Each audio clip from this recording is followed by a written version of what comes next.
తాకట్లో ఉన్న మీ బంగారాన్ని విడిపించి ఆ రోజు ఆన్లైన్ రేటుకి కొంటాం. Sharma gold company. నమస్కారం, సుమన్ టీవీకి స్వాగతం. నేను మానస. ఈ రోజు మనతో పాటు ఉన్నారు ప్రముఖ కవయిత్రి, విశ్వ నియమాల ప్రచారకురాలు శ్రీమతి లక్కరాజు నిర్మల గారు. వారితో మాట్లాడదాం. అమ్మ నమస్కారం. అమ్మ, రాఖీ పౌర్ణమి విశిష్టత మీ నుంచి తెలుసుకోవాలనుకుంటున్నాం. అంటే విశ్వ నియమాల్లో అసలు రాఖీ పండుగ గురించి ఏముంటుంది, ఎలా చెప్పబడింది, అలాగే ఎందుకు రాఖీ పండుగ రోజు అన్నా చెల్లెలు రాఖీ కట్టుకుంటారు, ఆ రక్షా బంధనం యొక్క విశిష్టత ఏముంది తెలుసుకోవాలని ఉంది. వా సూపర్. అందరు అనుకుంటారు రాఖీ పౌర్ణమి వచ్చిందంటే అన్నచిరా వస్తుందిలే, మీ చెల్లి వచ్చి రాఖీ కడుతుందిలే, ఏదో గిఫ్ట్ రెడీ పెట్టి ఇవ్వడానికి ఎక్కిరింపుగా కూడా అనుకుంటుంటాం కదా. కానీ ఈ మన భారతదేశంలో రాఖీ పూర్ణిమ అనేది విశ్వ నియమాల ప్రకారం లా ఆఫ్ డివైన్ ప్రొటెక్షన్. అంటే మనకు రక్షణ శక్తిని పెంపొందించుకునే రోజు అని అర్థం. లా ఆఫ్ యూనిటీ, అందరము ఒక్కటే, అన్న కానీ తమ్ముడు కానీ చెల్లెలు కానీ విశ్వంలో ఉండే ప్రతి వస్తువు అంతా ఒక్కటే అని చూపించే భావన. రాఖీ అనేది ఒక బంధం కాదు, అది ఒక రక్షణ వాగ్దానం. అక్క చెల్లెలు సోదరుడు రాఖీ కట్టి అతనికి ఉన్న రక్షణ శక్తిని మనం చైతన్యం కలిగిస్తాము. అంటే ఏంది, పురుషుడికి పురుషతత్వం తగ్గిపోతుందే, అన్నదమ్ములు డల్గా అయిపోతుంటారు, ఆ సంసారము వ్యవహారము పిల్లలు గిల్లలు అనుకుంటూ. ఎప్పుడైతే చెల్లి వెళ్ళి రాఖీ కడుతుందో, రాఖీ ఏ చేతికి కడుతుంది? కుడి చేతికి కడుతుంది. కుడి చేతికి కట్టగానే అతనిలో ఉండే ప్రేమ, ఇక్కడుండే హార్ట్ చక్రాల్లో ఉండే ప్రేమ అనేది చైతన్య శక్తి విముకి వస్తుంది, సేవ చేయాలనేది వస్తుంది. తర్వాత ఇక్కడ కట్టడం రాఖీ ఇక్కడ ఉండే నాడులు యాక్టివేట్ అవుతాయి. అది ఎవరు? చెల్లెలు స్పర్శ కలిగింది. చెల్లెలు అనేది రక్త సంబంధంలో ఉండే అనుబంధం.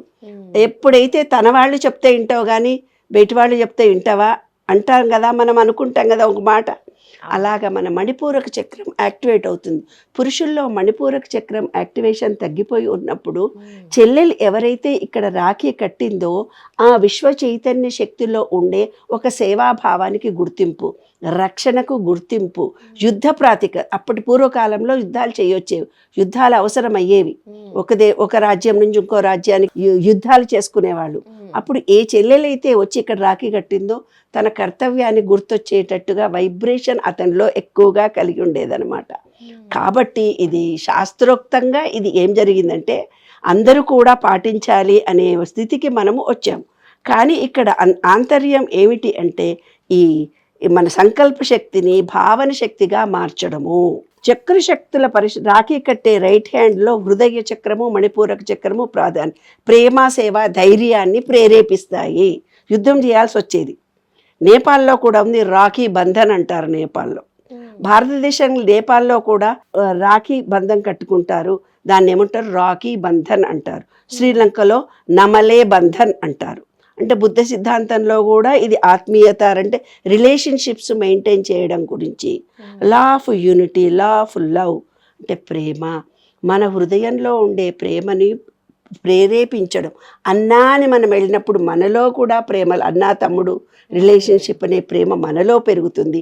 అక్కడ వాళ్ళల్లో కూడా ప్రేమ పెరుగుతుంది, నా వాళ్ళు అని. థాయిలాండ్ మయన్మార్లో కూడా తద్దిన్ జూ పూర్ణిమ అంటారు దీన్ని. తద్దిన్ జూ పూర్ణిమ అంటే ఇది కూడా శ్రావణ పూర్ణిమకు దగ్గరగా ఉంటుంది. లా ఆఫ్ హార్మోనీ, అందరి మధ్య రిలేషన్షిప్ పెంచడానికి. చైనాలో కివూసి ఫెస్టివల్ అంటారు.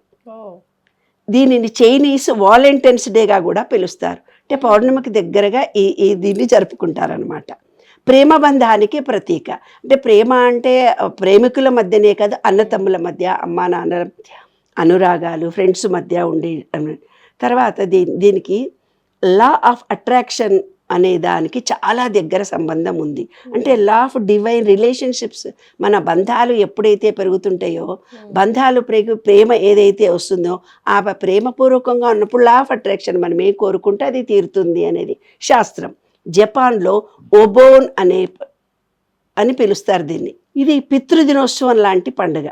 తల్లిదండ్రులకు గౌరవం తెలపడం, బంధాలను నిలబెట్టి. అరే నా తదనంతరం మీ అక్క చెల్లెళ్ళు కూడా వస్తారా, మేము లేనప్పుడు వాళ్ళని కూడా ఎప్పుడన్నా పిలిచి భోజనం పెట్టరా, వాళ్ళని కూడా పిలిచి అప్పుడప్పుడు పలకరిస్తుండ్రా అంటాం కదా. అంటే రిలేషన్షిప్స్ని పెంపొందించడం. లా ఆఫ్ కర్మ, లా ఆఫ్ గ్రాట్యుటీ, కృతజ్ఞతాభావానికి చెందినటువంటిది ఈ పండుగ. పాశ్చాత్య దేశాల్లో యుఎస్, యూకే, సౌత్ అమెరికాలో ఫ్రెండ్షిప్ డే అని ఫ్రెండ్షిప్ బ్యాండ్లు కట్టుకుంటారమ్మా. అవును. జూలై చివరి వారంలో ఇది జరుపుకుంటారు. మైత్రి బంధానికి గుర్తుగా బ్రేస్లెట్స్ను అందరు ఒకళ్ళకొకళ్ళు పంచుకుంటారు. రాఖీ అనేది బహుళ సామాన్యమైనటువంటిది. లా ఆఫ్ రిసోర్స్ అనే దాన్ని బట్టి మనం ఇవాళ చేసుకుంటూ ఈ పండుగని వెళ్ళిపోతున్నాం. అంటే విశ్వం అందరూ కూడా, మార్వాడీస్ ఇంకా గొప్పగా చేస్తారు. అన్ని కులాల వాళ్ళు, అన్ని మతాల వాళ్ళు, పేర్లు వేరైనా రిలేషన్షిప్ మెయింటెనెన్స్ గురించి చేస్తారు నాన్న. యాక్చువల్గా పురుషులలో ఉండే కుడి చేతిపై కట్టడం అనేది లా ఆఫ్ వైబ్రేషన్. ఇక్కడ ఉండే చక్రాలను యాక్టివేట్ చేస్తాం. దారం ఎప్పుడైతే టైట్గా చేసి స్పర్శ ఎవరు తగులుతున్నారు, మన రిలేషన్స్ మనతో కలుస్తున్నారు. మన ఫ్రెండ్స్ కానీ ఆత్మీయులు కానీ మన దగ్గరికి వచ్చి మన చెయ్యి పట్టుకొని ఇలా కట్టినప్పుడు ఇక్కడ ఉండే చక్రాలు యాక్టివేట్ జరుగుతున్నాయి. ఆంతర్యం ఇది. కాబట్టి మీ చెల్లెల్ని పిలిపించుకొని మీ శరీరంలో ఉండే చక్రాలను యాక్టివేట్ చేసుకోండి. ఆ చెల్లెలు వచ్చి రాఖీ కడితేనే నాకేమన్నా వచ్చేదా, ఉద్ధరించేదా అని అనుకోకండి. అన్న తమ్ముళ్ళారా, దూరంగా ఉన్న ఎవరినో ఒకళ్ళ ఫ్రెండ్స్గా ఫ్రెండ్షిప్ బ్యాండ్ లాంటిదన్నా కట్టించుకోండి. ఆ రోజులో ఒక శక్తి విశ్వంలో నుంచి ప్రతి పురుషుడిలోకి వచ్చే రోజు. ఆ రోజు మీ పురుషులలో ఉండే ఏ చైతన్య శక్తికి ఏ వైబ్రేషన్ బాడీలో కలిగితే దానికి ఆ వైబ్రేషన్ శక్తి ఆ పురుషులకు రావడం జరుగుతుంది. కాబట్టి ప్రతి పురుషులు కూడాను ఒక అన్ననో చెల్లో ఇంటి పక్క అమ్మాయో ఎవరో సమ్ XY ఎవరితోటైనా రాఖీ కట్టించుకోవడం ఉత్తదం. ఇది శాస్త్రీయత. చాలా బాగా చెప్పారమ్మా. అంటే విశ్వ నియమాల్లో అసలు ఇంత ప్రాముఖ్యత ఉంది. అసలు మెయిన్ సీక్రెట్ ఏంటి అనేది చెప్పారు. మామూలుగా అన్నదమ్ముల మధ్య, అక్కా చెల్లెల మధ్య అనుబంధం కోసం కడుతూ ఉంటారంటారు. కానీ ఇక్కడ ఉన్నటువంటి ఆ చక్రాలు యాక్టివేట్ అవ్వడం వల్ల ఎంత మంచి జరుగుతుంది, అందుకోసం ఇలా చేశారు అనే విషయము తెలియజేశారు. ఆ సీక్రెట్ మాకు ఈరోజు రివీల్ చేశారు. ధన్యవాదాలు. Thank you. చూసారు కదండి, ఇది రాఖీ పండుగ స్పెషల్ ఎపిసోడ్. చూస్తూనే ఉండండి సుమన్ టీవీ. నమస్తే.